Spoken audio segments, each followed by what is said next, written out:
Hey guys, what's up? Welcome to the channel. My name is Tony. This is the 15-Minute Gamer, and today I've been checking out Of Life and Land, which is out into early access on April the 2nd.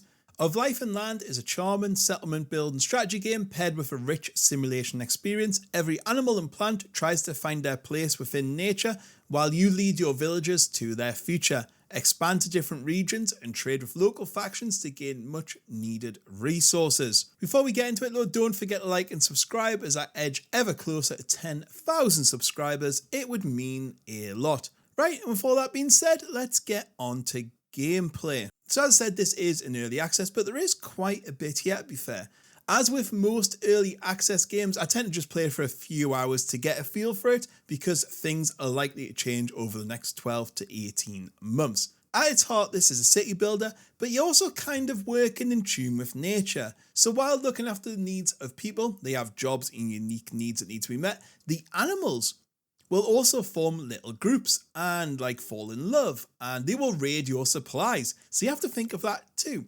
You can also set buildings up to keep horses in there, for example, or whatever. And you can hunt animals to extinction if you want, or leave them alone.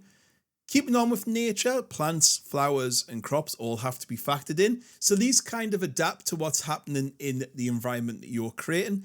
There's also an overarching map where you can head on and start exploring and trading with other factions. And there's a quest mission style system. People will set you little tasks to complete, get so many resources and stuff. It sounds like there is a lot going on already, but I found this to be a little bit more on the chilled side of city building. The threats seem to come from the environment or you messing up rather than your base getting raided or killed. There is also a map and scenario editor, which will add a lot of replayability. The tutorial is pretty decent to be fair. It leads you into getting your town going really well. It has the normal city builder loop of unlock something, then you'll need to make X and Y, then you have to unlock something else that needs X, Y, and Z, and then of course by the time you get X, Y, and Z, then you need something to make X, Y, Z, and A, and so on until you keep going up the tiers. And then as normal with any good city builder, you usually get there and you think, oh my god, I've made such a mess of this, and you'll start again.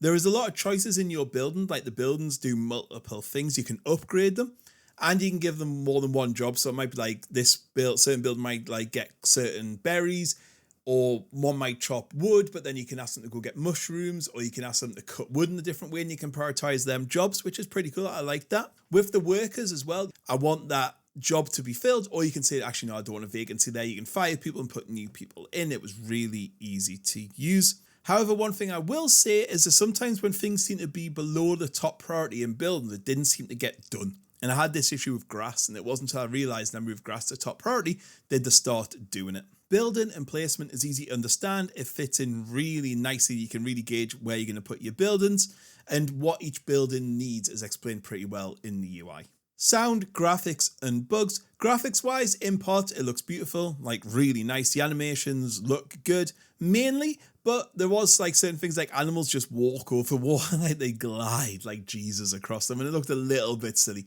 But overall, it's a nice looking game. The art assets are good, and the UI isn't terrible. The only slight part of the UI I didn't like was the market screen. I didn't like the trading screen. It didn't make much sense. I don't know why I had to put work jobs in. I think it overly complicates it. Just say what they're willing to give me. I'll tell them what I've got or what they want and have a screen. So much easier. Sound-wise, ambient sound, I didn't really notice a lot of it. I don't know if maybe the music was on too loud or something, but I didn't really notice a lot of ambient noise. I think it needs more of that.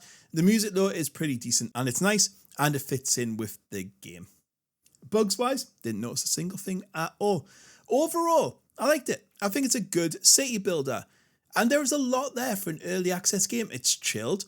It's easy to pick up. It looks beautiful. I play a lot of city builders, and this has been one of the better ones lately. As it wasn't overall complex, I didn't feel like it was trying to screw me over at every opportunity.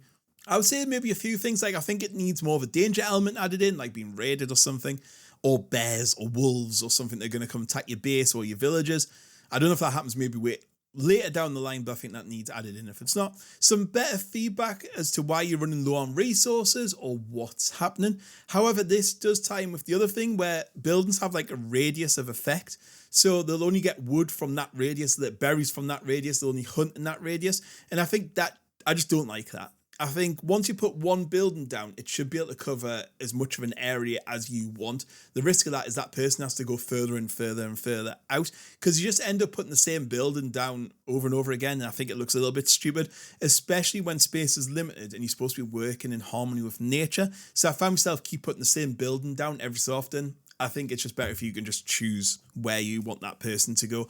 However, as with all early access games, let's keep an eye on it for the next 12 to 18 months to see how it progresses, and hopefully I'll revisit again for a proper review when it comes out into 1.0. I enjoyed it and I look forward to seeing what happens next.